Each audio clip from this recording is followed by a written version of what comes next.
ये 13 दोष ऐसे हैं जिसके जीवन में होंगे तो उसको कभी शांति, कभी सुख, कभी ऐश्वर्य ये टिकेगा नहीं और दुर्गति निश्चित हो जाएगी।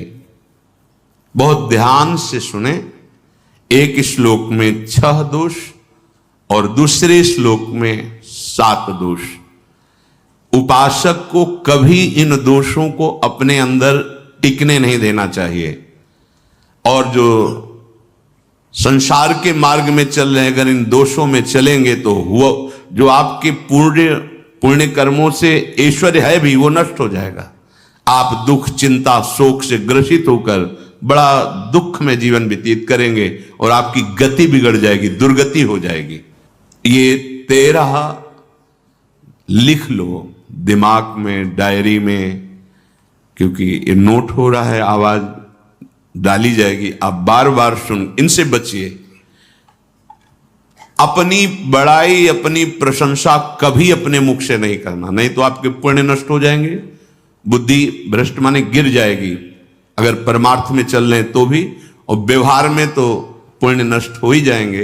बुद्धि गिरी हुई तभी ऐसी बात होती है। और यह दोष बहुतायत है, ये बहुत प्रभावशाली है। अपनी बड़ाई मारना, इसको देख लो, पकड़ो, सत्संग है। अपने मुख से कभी अपनी बड़ाई ना करना। अगर कोई अपने मुख से अपनी बड़ाई करता है तो उसके सुकृत नष्ट हो जाते हैं, बुद्धि भ्रष्ट माने गिर जाती, पतित हो जाती है, फिर निर्णय ठीक नहीं। अगर हमारा सारथी, हमारा ड्राइवर मूढ़ हो तो कहीं भी हमको गिरा देगा, तो वो बुद्धि भ्रष्ट मतलब गिर जाती है, निर्णय करने लायक नहीं रहती। अपनी प्रशंसा अपने मुख से करना। दूसरा, लोलुपता, ये वृत्ति नहीं होनी चाहिए। धर्म से चलेंगे, धर्म के द्वारा जो हमें प्राप्त होगा उसी से हम अपना भरण पोषण करेंगे। आपके बच्चे स्वस्थ होंगे, बुद्धिमान होंगे, परिवार में बहुत सुख और शांति होगी। भले दीपक की तरह जलो, बहुत काल तक रहेगी। लक्ष्मी जी भी आपके घर में बहुत काल, हम ये नहीं कहते कि बहुत नहीं, जितनी है बहुत सुख शांति से चलोगे।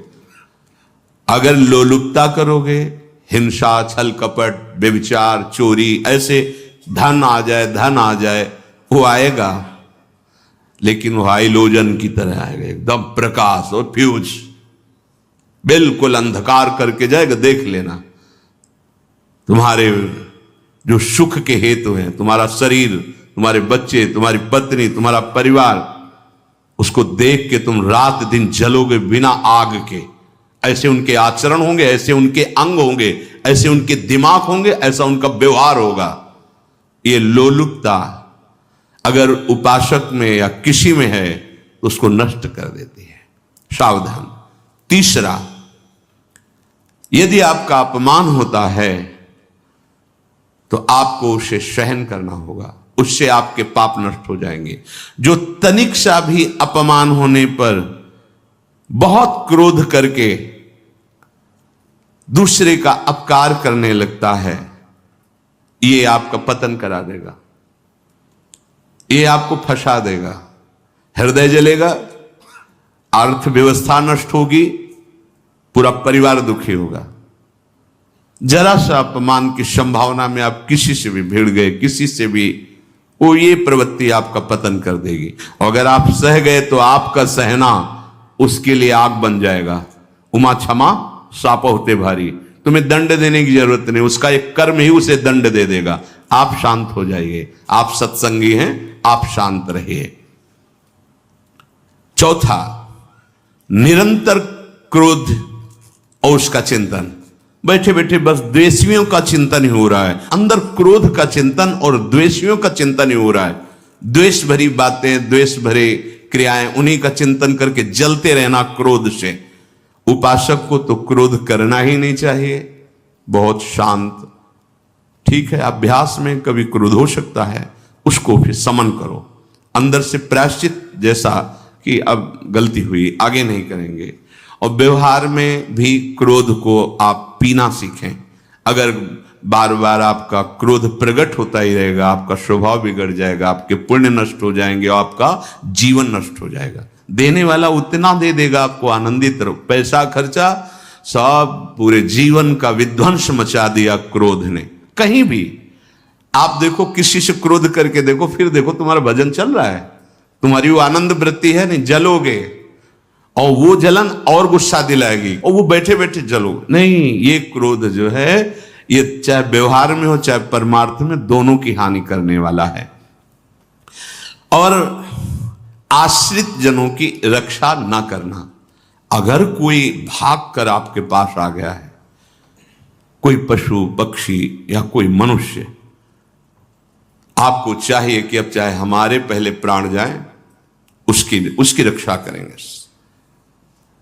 सीवी जैसे तो कोई बिरले ही होते हैं, पर इतना जरूर ध्यान रहे, जैसे कोई पशु पक्षी किसी भय से आपकी सीमा के अंतर्गत आ गया है, अब उसकी रक्षा करनी है आपको।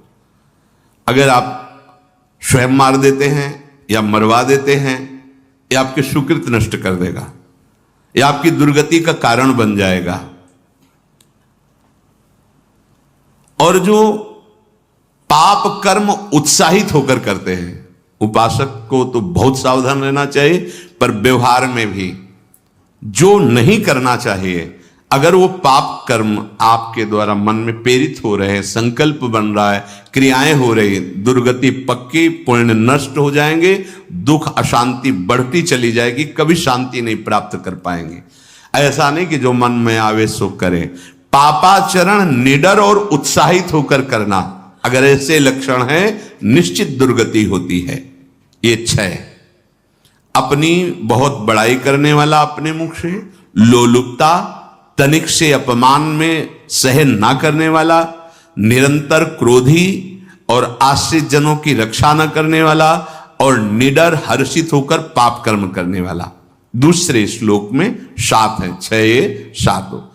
1, संभोग का ही चिंतन करना, संभोग में ही मन लगाना, संभोग दूसरी स्त्रियों के साथ करने की भावना रखना, जीव नष्ट हो जाता है। ठीक है, धर्मयुक्त काम भगवान ने आदेश किया है। आपका पाणिक ग्रहण संस्कार हो गया है, संतानोत्पत्ति की भावना से कुछ पवित्र तिथियों का त्याग करते हुए चर्चा में हुई है। एक नियम है, एक आदेश है शास्त्र का। आप बहुत काम प्रवृत्ति वाले हैं तो प्रत्येक मास में जब माता बहनें पवित्र हो जाती मासिक धर्म से, तो जिनका पाणिक ग्रहण आपने किया, जो पत्नी स्वरूप है, वो ठीक है। वहां भी बार बार के लिए व्यभिचार प्रवृत्ति के लिए शास्त्र आदेश नहीं करता, संयम पूर्वक, और उसका चिंतन नहीं करना। पाणिक ग्रहण संस्कार है, घर में विराजमान है, एक संयम एक नियम के अनुसार उसका चिंतन तो फिर भ्रष्ट कर देगा। चिंतन प्रभु का करना है, चिंतन प्रभु की सेवा जो आपके कर्तव्य, इसके चिंतन से बचो। घातक है, बहुत बड़ा जहर है। अगर विषय चिंतन होने लगा तो मरोगे, जिंदा जलोगे, दुर्गति भी होगी। ये अंदर की जो आग है ना, कामाग्नि, ये इतनी बढ़ती चली जाएगी, तुम्हारे होश खराब हो जाएंगे कि मुझे क्या करना चाहिए क्या नहीं करना चाहिए। कुआ मदांधो मदना तुरोवा, अंधा हो जाएगा, नहीं दिखाई देगा अनुजा तनुजा क्या है कौन है, कुछ नहीं, भ्रष्ट बुद्धि।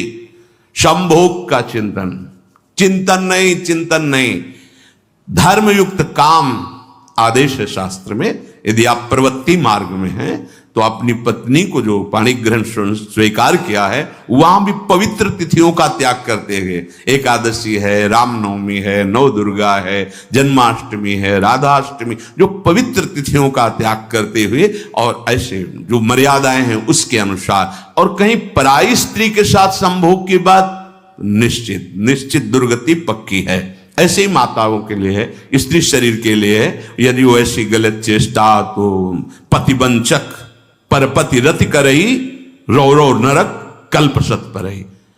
ये भोग चिंतन से बचने की चेष्टा कीजिए तो क्रिया से अपने आप बच जाएंगे। विषमता रखने वाला, सबके साथ बर्ताव ऐसा कि मैं बहुत श्रेष्ठ हूं और दूसरे सब नहीं, ऐसा व्यवहार नहीं। सब भगवत स्वरूप हैं, समान व्यवहार। जैसे आपके भोजन है तो जो आप पा रहे हो वही सबको दीजिए। बैठने की व्यवस्था, उठने की व्यवस्था, क्रम बाय क्रम, पर उसको भी नीच भाव से मत देखिए। उस कोटि का उसको प्यार दीजिए, दुलार दीजिए, सम्मान दीजिए। इतनी विषमता ना फैलाते रहें अपने जीवन में कि आप सबके निंदा के पात्र बन जाए। विषमता नहीं, सबको प्यार। हाँ ठीक है, पुत्र का अलग प्यार है, भाई का अलग प्यार है, पिता का अलग प्यार है, पर हमारा व्यवहार प्रीति युक्त होना चाहिए, विषमता भरा नहीं होना चाहिए। अगर हमारे चित्त में विषमता ही रही तो संसार है, प्रभु नहीं है। जीत विषम संसार कीर्ति जग बिस्तरे। जो विषमता पर विजय प्राप्त कर लेता है वही भगवत प्राप्ति का अधिकारी। ये विषमता बहुत बड़ी हानि है। तीसरी बात, अत्यंत मानी होना। जहां आपके प्राण कमजोर होंगे, पुण्य नष्ट होगा, आयुश्री सब नष्ट होना है, ऐसे आचरण करवाएगा गुरुजनों के साथ, महापुरुषों के साथ। ये बहुत नीच प्रवृत्ति है। अत्यंत मान प्रियता, मुझे सम्मान मिले, उत्तम प्रवृत्ति है। सबको मान देना, स्वयं अमानी रहना। चौथा, दान देने की बात कह के मुकर जाना या दान देकर पश्चाताप करना। दे दिया है, बहुत जल रहे हो, दूसरे से वार्ता कर रहे हो कि पता नहीं क्या यार बुद्धि में हो गया, हमने उसको इतना कहा था, उतना दे दिया, क्यों दे दिया, ऐसा ऐसा, मतलब अंदर चिंतन करना, क्यों दे दिया तो दिया। इसके बाद जो आपका ये जलन हो रही, पश्चाताप, सुकृत नष्ट हो रहे हैं। दान देकर पश्चाताप करना या दान देने की बात कह के मुकर जाना। जैसे आपने कह दिया आपको इतना इतना ऐसा, अब आप मुकर गए, ब्याज सहित तुम्हें देना होगा, ये तुम्हारी दुर्गति का कारण बन जाएगा। ऐसे ही नहीं बोलना चाहिए, बहुत होश से। वाणी एक अमोल है, जो कोई बोले जान, ये तराजू तौल के तब मुख बाहर आन। पांचवा, अत्यंत कृपण होना। ना परिवार को सुखी कर पा रहा, ना अपने को सुखी कर पा रहा है। एक एक सिक्का बैंक में जो मर गया। धन की वास्तविक गति यही है कि अपने परिवार को खूब उसकी अनुकूलता प्रदान करो, उसमें से कुछ हिस्सा किसी ऐसे को जिससे तुम्हें बदले में कुछ लेने की भावना ना हो। कोई साधु महात्मा, गाय, पशु, पक्षी, किसी भी जीव बीमार है, शरीरधारी, उसके जिससे कुछ कभी लेने की भावना ना हो, एहसान की भावना ना हो। सो धन धन्य प्रथम गति जाकी, धन्य हो गया उसका धन। अब वो कृपण का धन किसी काम में ना स्वसुख, ना परिवार के सुख, ना धर्म कार्यों में, व्यर्थ जीवन चला गया। उसी धन का चिंतन करना, उसी का संग्रह करना और उसी की रक्षा करते करते शरीर छोड़ देना। तलाओ धर्म, अर्थ, काम, मोक्ष। और जो बालक, स्त्री, पागल, असहाय, जो इनकी रक्षा न करके इनकी हानि करता है, दुर्गति निश्चित है। माना आपकी पत्नी है, उसका स्वभाव बिगड़ा हुआ है, क्रोधी है, कटु वचन बोल, लेकिन आपके ही प्रारब्ध के लिए। माना आपका पति ऐसा स्वभाव वाला, पर आपके ही प्रारब्ध से तो संयोग बना है आकर, अब इसका निर्वाह कर ले जाओ तो पवित्र हो जाओगे दोनों। और अगर झगड़ा और लड़ाई और मारपीट और कहीं हिंसा आदि के रूप में उतर गए तो फिर और करनी बिगड़ गई। बालक है, आप उसको ज्ञान नहीं कि आप पवित्र है, कि आप पवित्र है, उसको ज्ञान नहीं कि आप उसके साथ व्यवहार अच्छा कर रहे हैं कि बुरा कर रहे हैं। रक्षा करनी है आपको, शोषण नहीं करना। कह रहे स्त्री, बालक और पागल, जैसे विक्षिप्त है, पागल है, आपको रक्षा करनी है। बन जाए तो उसको भोजन, ऐसा नहीं कि ईंट मारो, उसको अपमानित करो। उसकी बुद्धि खराब है, प्रारब्धवशात खराब हो गई है, तो शास्त्र आज्ञा करता है स्त्री, बालक, जैसे पागल, विक्षिप्त आदि हैं, असहाय है, असमर्थ है, बूढ़ा है, वो आप सेवा भी करो तो वो गाली दे सकते हैं, उनकी बुद्धि बिगड़ गई। आपको उनको दंड नहीं देना, मारना नहीं है आपको। मान लो आपके बड़े बूढ़े बुजुर्ग जन हैं, आप सेवा भी कर रहे हो तो आपको कटुवचन बोल सकते हैं, आपकी निंदा कर सकते हैं, लेकिन आपको उनके साथ व्यवहार सद करना है। अगर आपने इन दोषों को स्वीकार किया तो निश्चित आपकी दुर्गति होगी, न इस लोक में आपको शांति मिलेगी, ना परलोक में। इसलिए इन दोषों को बार बार सुन करके और हृदय में जांचो कि कहीं है तो नहीं। अगर है तो सत्संग, भजन बल, भगवत प्रार्थना के बल से इन दोषों का त्याग कर दो, जीवन मंगलमय हो जाएगा। से अगर अच्छी क्रियाओं को देख रहे हो कि प्रभु करा रहे, तो बुरी क्रियाओं का संकल्प ही नहीं उदय होगा। अहम गलित हो गया तो अहम में ही तो सारे विकार रहते हैं। हर समय प्रभु के सामने कृतज्ञ रहो, कितनी कृपा, क्या हमसे लेना है आपको, आप तो पूर्ण काम हो, हमें इतना दुलार कर रहे हो। बलिहारी प्रभु, वो बार बार मन उनके चरणों में लौटता रहता है। प्रभु का विधान सर्वज्ञता से पास हुआ है। वो खूब आगे की, पीछे की, मध्य की सब बात सोच करके उन्होंने आपके लिए विधान किया है। पहले से उन्होंने आपका उस समय मंगल विधान सुनिश्चित कर दिया है। कैसी भी परिस्थिति हो, कभी ऊबना मत, घबराना मत, अधीर मत होना, और अपने भगवत विश्वास में कमी मत आने देना। कैसी भी परिस्थिति हो, यह जरूरी है। उबना मत, बहुत हो गया कष्ट सहते सहते, कितना सहूं, नहीं। ये अगर ऐसा आ रहा है तो भी आप भगवद आश्रित नहीं हुए। नहीं, ऐसा आ ही नहीं सकता। बड़ा आनंद आता है, कष्ट में बड़ा आनंद आता है। पूरा का पूरा मन, इंद्रियां केवल प्रभु में होती, क्योंकि कष्ट में कोई विषय की इच्छा तो होती नहीं। किसी को भी भारी पीड़ा है तो सब उसी में होती।